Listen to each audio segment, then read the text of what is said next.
जब काइलो हमारी हीरोइन को प्रपोज करता है तो हमारी हीरोइन तो बहुत ही ज्यादा शॉक हो गई थी। वो तो पीछे रहती है, वो कहती है क्या इसने क्या बोला। तो काइलो कहता है एट फर्स्ट मुझे लगा था आप मुझे बहुत ज्यादा डिसलाइक करती हैं क्योंकि जहां से मैं आया हूँ ना वो बैकग्राउंड बिल्कुल भी अच्छा नहीं है, लेकिन जितना मैंने आपके साथ टाइम गुजारा ना मुझे लगा वो सिर्फ मेरी गलत फहमी थी क्योंकि आपने कहा था कि आप बहुत ज्यादा गिल्टी हैं कि मेरी वजह से आपको बॉल अटेंड करने का मौका नहीं मिला, और आपने कहा था ये सब कुछ तो मेरी वजह से हुआ है ना। तो काइलो कहता है और मुझे लगा शायद इसी वजह से मैं अब अपनी फीलिंग्स को छुपा के नहीं रह सकता, इसलिए मैंने आज आपको बता दिया, तो प्लीज। तो वो उसका हाथ पकड़कर कहता है क्या आप मेरी फीलिंग्स को एक्सेप्ट करेंगी।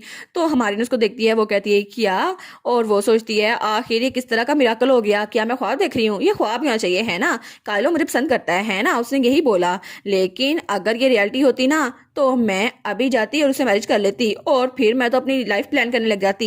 लेकिन वो सोचती है क्या मुझे काइलो की कन्फेशन को अभी एक्सेप्ट करना चाहिए, और तब उसको देखी जा रही थी। वो सोचती है लेकिन अगर मैंने उसकी कन्फेशन को एक्सेप्ट कर लिया तो वर्ल्ड को कौन सेव करेगा, क्योंकि अभी कुछ दिनों में वो रिफ्ट ओपन होने वाला है और मॉन्स्टर आने वाले हैं, और अगर ऐसा हुआ तो दुनिया को कौन बचाएगा, और अगर दुनिया खत्म हो गई तो हम दोनों भी नहीं रहेंगे, तो हमारी स्टोरी वो तो आगे बढ़ ही नहीं सकेगी। और वो सोचती है चाहे जो कुछ मर्जी हो मैं बस काइलो को खुश देखना चाहती हूँ, मैं नहीं चाहती वो मर जाए। तो तब काइलो कहता है योर हाइनेस आप जवाब नहीं देंगी। तो तब वो सोचती है मुझे सबसे पहले उस रैलिक को यूज करने का तरीका सोचना होगा ताकि उस रिफ्ट को बंद किया जा सके। और वो कहती है लेकिन मैं समझती हूँ काइलो के दिल में क्या चल रहा है।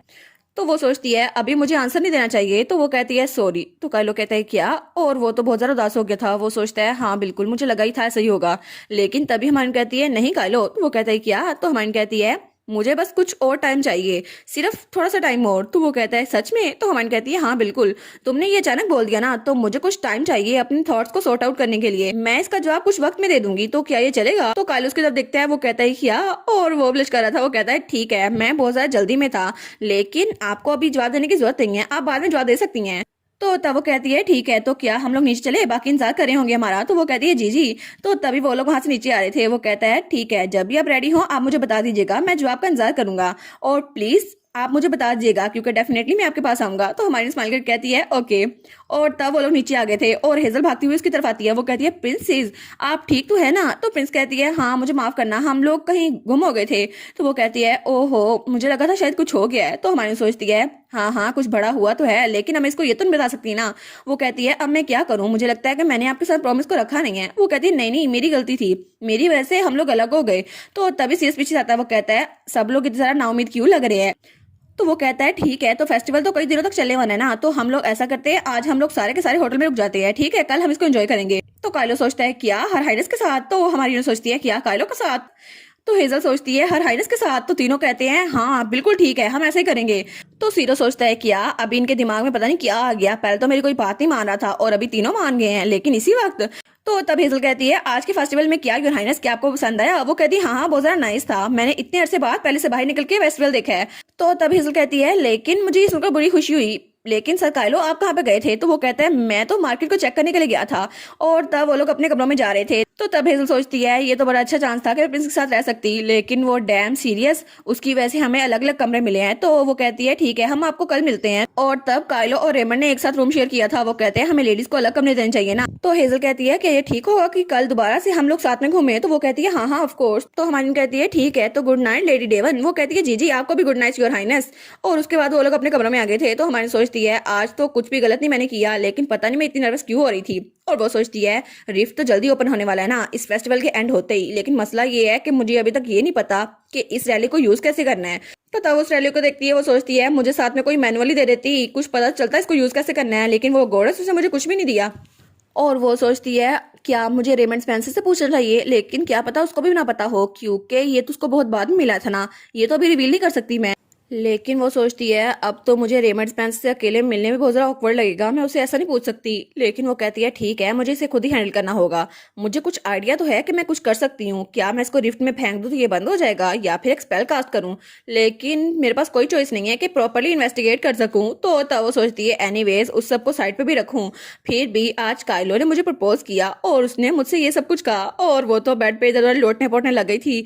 वो कहती है काइलो तो सब जरा अमेजिंग है, आज तो सब जरा मजा आया मुझे। और वो सोचती है पता नहीं आज क्या हुआ, लेकिन मैं इसको अपने दिल में हमेशा सेव करके रखूंगी जब तक हम माने जाते ना तब तक। और वो दिल में सोचती है फिक्र ना करो काइलो, क्योंकि मैं तुम्हारे प्रपोजल को एक्सेप्ट जरूर करूंगी और चाहे कुछ भी हो जाए मैं तुम्हें हमेशा खुशी रखूंगी। तो प्लीज बस मेरे लिए थोड़ी देर इंतजार करो। और तब उसकी आंख लग गई थी।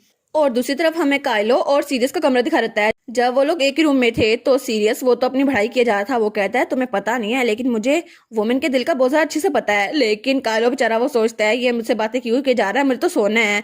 लेकिन वो तो उससे बातें किए जा रहा था। लेकिन देखना अब प्रिंसेस एग्नेस वो भी तुम्हारे साथ अच्छे से रहेंगी क्योंकि मैंने तुम्हारी हेल्प की है ना। लेकिन थोड़ी देर बाद ही उसकी आंख खुलती है। वो कहती है क्या ये किसकी आवाज है, और वहां पे कुछ चीखने की आवाज आती है। वो कहती है क्या ये कहाँ से आ रही है।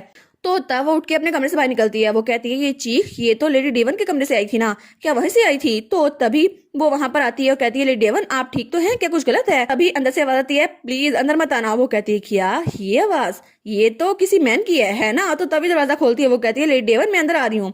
तो तब वहां पर देखती है तो वहां पर कोई लड़का बैठा हुआ था जिसके बाल और आंखें same to same lady Hazel की तरह थी। वो कहता है प्लीज योर हाइनेस इस तरफ मत देखें। तो वो कहती है क्या इस तरफ ना देखूं। तो वो कहती है क्या लेडी डेवन आप तो एक लड़की थी ना, आप लड़का कैसे बन गई। और तभी लेडी हेजल जो कि एक लड़का बनी हुई थी वो कहती है प्लीज योर हाइनेस इस तरह मत देखे। तो मैंने सोचती है हैं ये आखिर ऐसा कैसे हो गया। वो कहती है यहाँ पर हो क्या रहा है, तुम डेवन हो ना है ना। तो वो सोचती है ये तो बहुत ज्यादा बुरा है, मुझे क्या करना चाहिए। तो वो सोचती है लेकिन ये ठीक होगा, मुझे लगता है उसकी बॉडी चेंज हुई है लेकिन उसकी सोल चेंज नहीं हुई है ना। तो तब लेडी हेजल जो कि लड़का बनी हुई थी उसकी आंखों में आंसू आ गए थे। वो कहती है मैं तो बहुत ज्यादा केयरलेस थी। वो सोचती है हालांकि मेरे पेरेंट्स को भी पता है और सर रेमंड को भी मैंने बहुत मुश्किल से समझाया था, लेकिन फिर भी मेरे लिए ये समझना बहुत ज्यादा मुश्किल है कि प्रिंसेस ने मुझे इस हालत में देखा। तो वो कहती है योर हाइनेस मैं। तो वो कहती है सर डेवन। तो तभी वो उठ के वहां से भागने लगता है। वो कहता है मुझे लगता है उनके लिए भी एक्सेप्ट करना बहुत ज्यादा मुश्किल होगा। तो तब वहां से चला जाता है। वो कहता है मैं थोड़ी देर में वापस आ जाऊंगा जब टाइम गुजर जाएगा, इसके लिए मैं बाहर इंतजार करता हूँ। वो कहती है सर डेवन। और वो वहां चला गया था। तो हमारी सोचती है नहीं ऐसा नहीं होना चाहिए, आखिर सर डेवन वो तो फीमेल कैंडिडेट में से एक थे ना।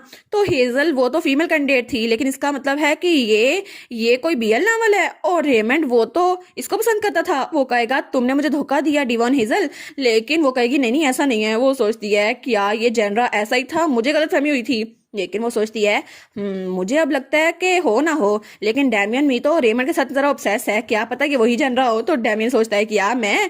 तो तब वो कहती है नहीं नहीं मुझे इतनी जल्दी एक्ट नहीं करना चाहिए, क्या पता ऐसा कुछ ना हो। एनीवेज सर डेवन वो तो अभी तक बाहर है ना। और डेवन वो बाहर निकल गया था। वो कहता है आई एम सॉरी। वो दिल में सोचता है मुझे लगता है वो बहुत ज्यादा शौक होंगी, मैंने बहुत ज्यादा ओवर रिएक्ट कर दिया। तो तब हमारी हीरोइन वहां से चादर उठाती है। वो कहती है अभी के लिए मुझे उसे ढूंढने जाना चाहिए क्योंकि इससे भी ज्यादा इंपॉर्टेंट है कि बाहर अगर किसी ने उसको देख लिया तो बहुत ज्यादा डिजास्टर हो जाएगा, क्योंकि वो तो एक ड्रेस में थी ना लेकिन वो ड्रेस तो बिल्कुल फट चुकी है। और तब वो बाहर निकलती है और वहां पर डेवन खड़ा हुआ था। तो वो कहती है आप यहाँ पर ऐसा डेवन। तो वो कहता है योर हाइनेस। तो हमारी उसके पास आती है। वो कहती है यहाँ बाहर बहुत ज्यादा ठंड है तो मुझे लगता है आपको ठंड लग जाएगी। तो वो चादर उसको देते हुए कहती है प्लीज आप मेरे साथ अंदर चलिए, मुझे माफ कीजिएगा पहले मैंने एक्ट किया लेकिन शायद मैं कुछ जरा शौक हो गई थी, क्या आप मेरे साथ अंदर चलेंगे। तो तब वो भी ब्लश करके उसको देख रहा था। वो कहता है जी योर हाइनेस मैं अंदर चलता हूँ। और वो सोचता है मैं बिल्कुल भी क्लियर नहीं सोच रहा था, ये तो बिल्कुल वैसी है जैसे बिल्कुल बचपन में थी। और वो सोचता है मुझे याद है, इनको अभी तक याद नहीं होगा कि मैं वैसा था लेकिन फिर भी मुझे अच्छे से याद है। और तब वो सोचता है बचपन में मैं जब लड़की बना हुआ था और मैं वहां पर खो गया था क्योंकि मेरे कजन मुझे बुली कर रहे थे, तो मैं मेज गार्डन में बिल्कुल खो गया था और मैं वहां पर बैठा रो रहा था। लेकिन तभी मेरे पास एक लड़की आई और तब वहां पर हमारी हीरोइन आती है। वो कहती है ओ माई तुम यहाँ पे बैठ के रो क्यों रही हो। तो वो दिल में सोचता है हर हाइनेस तब पहली बार मुझसे मिली थी। तो वो कहता है इनके बाल तो सिल्वर है और इनकी आंखें पर्पल है, ये हो ना हो हर हाइनेस ही हो सकती हैं। तो वो रोते हुए कहती है मेरी कजन्स उन्होंने मुझे छोड़ दिया और वो मेरे बगैर यहाँ चली गई है, मैं खो गई हूँ। तो मन कहती है अच्छा तो तुम यहाँ पर खो गई हो, मतलब तुम यहाँ से निकल नहीं सकती। वो रोते हुए कहती है हाँ हाँ ऐसा ही है। तो मन कहती है अच्छा। तो तभी पीछे से डेमियन आता है। वो कहता है हे एग्नेस क्या तुम्हें लगा था मैं तुम्हें ढूंढ नहीं पाऊंगा, तुम मुझे मेज में घुमा दोगी, तुम मुझे बुली कैसे कर सकती हो, मैं तुम्हारा बड़ा भाई हूँ। तो हमारी ने सोचती है हैं ये भी आ गया। तो तब वो कहता है तुम्हारी हिम्मत कैसे हुई मुझे मेज में घुमाने की और भागने की। तो हेजल सोचती है प्रिंस डैमियन, लेकिन क्या ये भी यहाँ पर गुम हो गए थे। तो डैमियन कहता है अब ये कौन है, क्या तुम इसे भी बुली कर रही हो। तो हमारी कहती है मैं उसको बुली नहीं कर रही थी, इसके कजिन यहाँ पे इसको छोड़ गए हैं, मैं इसकी हेल्प करने की कोशिश करी थी। तो डैमियन कहता है तुम उसकी हेल्प क्यों करोगी, तुमने भी तो मुझे यहाँ पे घुमा दिया था ना, तुम भी तो उसके कजन की तरह उसको बुली कर रही हो। तो वो कहती है नहीं नहीं मैं उसको बुली नहीं कर रही और तुम रोना बंद करो अब बड़े हो गए हो। तो तभी हेजल कहती है नहीं नहीं मेरे ये मतलब नहीं था। तो हमारी कहती है बस बहुत हो गया मेरे साथ चलो। तो हेजल कहती है क्या लेकिन कहाँ पर। तो हमारी कहती है तुम्हारे बुलिस को एक लेसन सिखाना है ऑफ कोर्स, और कहाँ पर। और वो कहती है अब से मैं तुम्हारी हेल्प करूंगी, चलो हम लोग इकट्ठे चलते हैं। तो हेजल सोचती है उनकी स्माइल तो बहुत ज्यादा रेडियंट थी और वो तो कॉन्फिडेंस से फुल थी और उस वक्त लगा कि उन्होंने मेरी जान बचाई थी। वो कहती है जी बिल्कुल। और तब वो सोचती है उसके बाद मैं हर हाइनेस को बहुत ज्यादा पसंद करती थी, लेकिन जैसे टाइम गुजरा हर हाइनेस वो तो बिल्कुल चेंज होती गई। लोगों ने कहा था वो चेंज हो रही है, लेकिन मुझे लगा वो बिल्कुल वैसी ही है। तो हमारी यूनियन सोचती है क्या इसके पेरेंट्स के अलावा इसकी हेल्थ पे कोई असर नहीं पड़ा? तो वो कहता है नहीं नहीं ऐसा कुछ भी नहीं है। तो हेजल सोचती है ये तो अनबिलीवेबल है, प्रिंसेस एग्नेस जैसे बचपन में थी ना बिल्कुल अब भी वैसे ही है। और तब वो लोग कमरे में आ गए थे और आमने सामने बैठे थे। तो हमारी कहती है क्या मैं आपको पूछ सकती हूँ कि आप ऐसी हालत में कैसे आ गई? तो वो कहती है लेकिन अगर ये बताना मुश्किल है तो मैं आपको फोर्स नहीं करूंगी, लेकिन फिर भी शायद मैं आपकी हेल्प कर सकूं। तो वो कहता है असल में सच ये है कि जब मैं पैदा हुआ तो मैं एक बॉय था और मुझे बॉय की तरह बड़ा किया गया, लेकिन बचपन में मेरे एक कजन ने मुझे कर्स ब्लैक जेमस्टोन दे दिया, जिसकी वजह से मेरी बॉडी वो एक वुमन की बन गई और तब से मैं ऐसे ही रह रहा हूँ एक फीमेल की बॉडी में। तो तब वो कहता है कभी कभी मून की लाइट के अंदर मैं अपनी ओरिजिनल फॉर्म में आ जाता हूँ, लेकिन मुझे नहीं पता, इस पर मेरा कंट्रोल नहीं है, इसलिए मैं कॉशियस था। और मेरे पेरेंट्स ने बहुत ज्यादा कोशिश की कि मैं वापस से अपनी असल हालत में आ जाऊं, लेकिन आखिर में उनको भी कुछ नहीं मिला। लेकिन मेरे पास कोई चॉइस नहीं थी, इसलिए मैंने एक फीमेल की बॉडी में रहने का डिसाइड किया। और सबको यही लगता था कि मेरी ओरिजिनल फॉर्म वो तो मेरा छोटा भाई है, जो सबको लगता था। तो मैं सोचती है अच्छा तो इसका जुड़वा भाई ये वही था, ये खुद ही थी। तो वो कहता है लेकिन बाद में मेरी अपेयरेंस बिल्कुल भी चेंज नहीं होती थी, मैं जैसी थी ना बिल्कुल वैसे रहती थी। तो मुझे लगा ये ठीक होगा, लेकिन मैंने कभी सोचा नहीं था मैं आपको शौक कर दूंगी हर हाइनस। मैं तो एक लड़की की तरह रह रही थी ना, लेकिन अभी मैं लड़का बन गया। तो वो कहती है नहीं नहीं मैं समझ सकती हूँ, फिक्र ना करो। तो तब वो कहती है वैसे भी मुझे पता है कि तुम चाहे जो मर्जी हो, फीमेल हो या मेल हो, तुम तो बिल्कुल वही हो जो हमेशा से रहती थी। तो वो कहता है योर हाइनेस क्या आप मुझ पर यकीन है? तो हेजल सोचती है हाँ बिल्कुल, प्रिंसेस अभी भी बिल्कुल वैसी हैं जिनको मैं पसंद करता था। तो हमारी कहती है तो आपका कहने का मतलब है आप एक कर्ज के अंडर है ना? तो वो कहता है जी बिल्कुल मुझे ऐसा ही लगता है। तो हमारी सोचती है एक कर्ज, लेकिन एक कर्ज को तो लाइट मैजिक वाले ही प्योरीफाई कर सकते हैं ना, तो क्या मैं इसको ठीक कर सकती हूँ? तो वो कहती है हाँ बिल्कुल, मैं तो यंग एस लाइट मेज हूं ना, तो मैं इसको ठीक कर ही सकती हूँ। तो तभी वो कहती है सर डेवन? तो वो कहते हैं जी। तो वो कहती है मेरी प्योरिफिकेशन एबिलिटी की वजह से क्या पता मैं आपके कर्ज को ठीक कर दूं, फिर तो आपको अपनी फॉर्म चेंज नहीं करनी पड़ेगी। तो वो कहता है क्या आप मेरे कर्ज को ब्रेक कर सकती हैं? क्या सच में? तो हमारी सोचती है हाँ लेकिन मैं कोशिश तो कर सकती हूँ ना, मुझे लगता है ये काम करेगा। और तब उस पर मैजिक यूज करती है। वो कहती है क्या कोई चेंज आया? वो कहता है नहीं वेल मैं श्योर नहीं हूँ, कुछ भी डिफरेंट नहीं लग रहा। लेकिन तभी वो वापस से लड़की वाली फॉर्म में चेंज हो गई थी। वो कहती है क्या? और हेजल बिल्कुल लड़की बन गई थी। तो वो कहती है मुझे माफ कीजिएगा, लगता है मेरा प्योरिफिकेशन मैजिक उल्टा हो गया। वो कहती है नहीं नहीं इट्स ओके, कभी कभी ऐसा होता है, बस थोड़े टाइम बाद मैं दोबारा से लड़की बन जाता हूँ। वो कहती है अच्छा। और फिर वो कहती है मुझे माफ कीजिएगा मैं फेल हो गई। तो तब हेजल स्माइल करती है। वो कहती है आपने मेरे लिए तो सब कुछ सोचा, यही सोच के मुझे बहुत ज्यादा खुशी हो रही है। तो तब हेजल वहां से उठने लगती है। वो कहती है फिर भी मेरे पास अभी कपड़े नहीं है, तो क्या मैं आपके कपड़े उधार ले सकती हूँ? ये वाला ड्रेस तो फट गया है। तो वो कहती है ऑफ कोर्स। तो हमारे सोचती है ये कर्ज तो बहुत ज्यादा अरसे से उसके साथ था ना, तो मुझे लगता है उसके लिए बहुत ज्यादा बुरा हो रहा है। और वो सोचती है लेकिन ये कर्ज जिसको एग्नेस की पावरफुल प्योरिफिकेशन मैजिक भी ब्रेक नहीं कर सकती, क्या पता इसका कोई इलाज हो या फिर नहीं, लेकिन मैं चाहती हूँ कि इसका कोई ना कोई सोल्यूशन निकल जाए ताकि उसके लिए कोई मसला ना हो।